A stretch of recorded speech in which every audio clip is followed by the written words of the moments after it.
Good morning, you beautiful people. This is Conversations in the Clinic. I'm Dr. Kelly. This is Hank. He's our dog. He's wonderful. And today's topic is finding the bright spots for ventilating and vascularizing. Right? Fancy ways of saying breathe and move. Okay? We need to breathe. In the world that we live in right now, most of us are taking really shallow breaths. So do me a favor, if you're watching this or listening, take the biggest breath you've taken all day. Do it with me. Ready?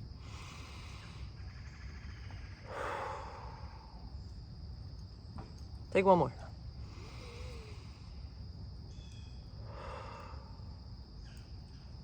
You feel better, right? You just feel better. When we stop and we breathe, we do a whole lot of good for our nervous system, for our circulatory system, and our mental health. So, breathe. Now, the bright spot is a real small actionable step that you can take and tie it with something you already do. So when I walk this monster over here in the mornings, we go over to Grove Cleveland Park, and there's a brook, and there's a couple bridges that cross the brook where you can go up to the upper part and down to the lower part. And whenever we cross a bridge, I stop. And I do what's called box breathing. So I inhale for 4 seconds, hold it for 4 seconds, exhale for 4 seconds, hold it for 4 seconds. I do at least one round while my ears can hear the water and we're just outside. It works wonders for me. And if I tie it to like, okay, here's the bridge, we're gonna stop and we're gonna breathe. He's actually caught on to it. He knows like, oh, we stop at the bridge. It matters for us.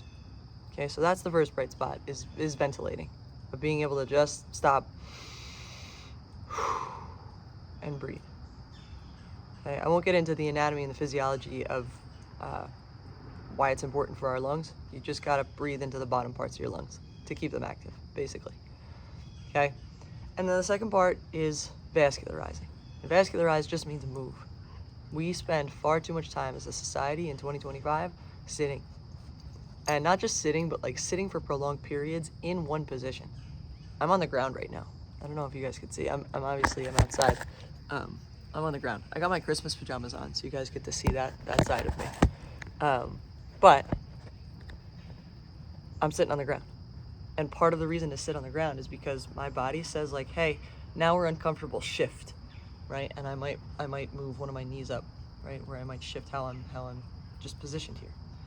So that's the vascularizing part.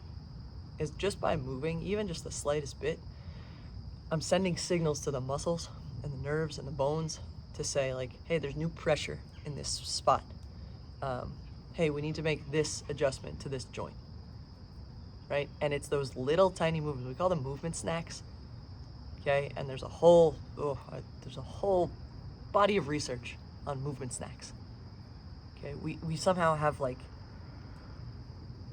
clinicalized moving and made it so like, okay, here's the minimum effective dose. We just have to move more. Don't let like, oh, am I doing the right amount of movement? Or am I doing the right?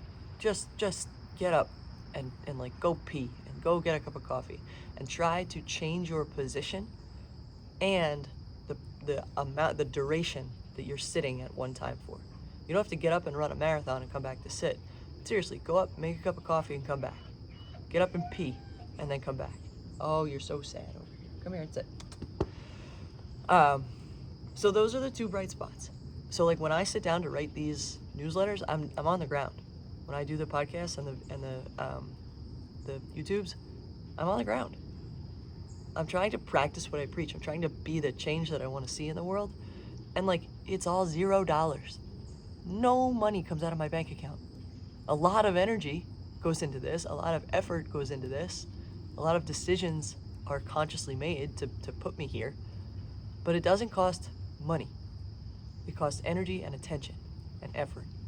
And sometimes those are more expensive than money, right? And this drives me nuts. There's no marketing budget for the ground, right? There's no carpet company out there saying, well, we're the best carpet to sit on the ground. But there's a million chair companies out there. right? There's Lazy Boy. You could name 5 different couch companies because they have marketing budgets to tell you like, oh yeah, you need this thing. You don't need that thing. Sit on the ground, right? Learn a very valuable lesson from our furry friends who are constantly sitting on the ground. Right? That's not his best angle, but he's a good boy, right?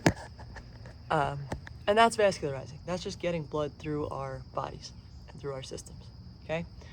So those are the 2 bright spots. Those are the strategies that I use. I want to know from you guys, what are you doing? What are you finding that helps you remember to breathe and take big deep breaths throughout your day? I have this watch, right? I've turned off the settings because they drive me crazy, but sometimes your watch will tell you to breathe and to stand.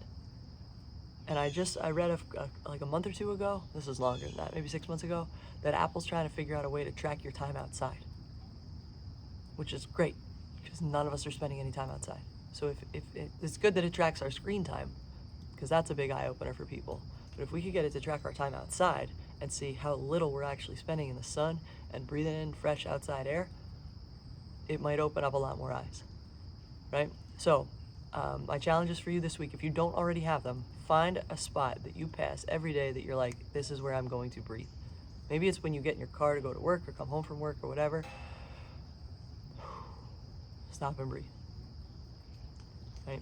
And then I want you to try to find a spot that you can sit on the floor. And maybe it's not fully on the floor. Maybe it's on a really low chair or a cinder block for all I care.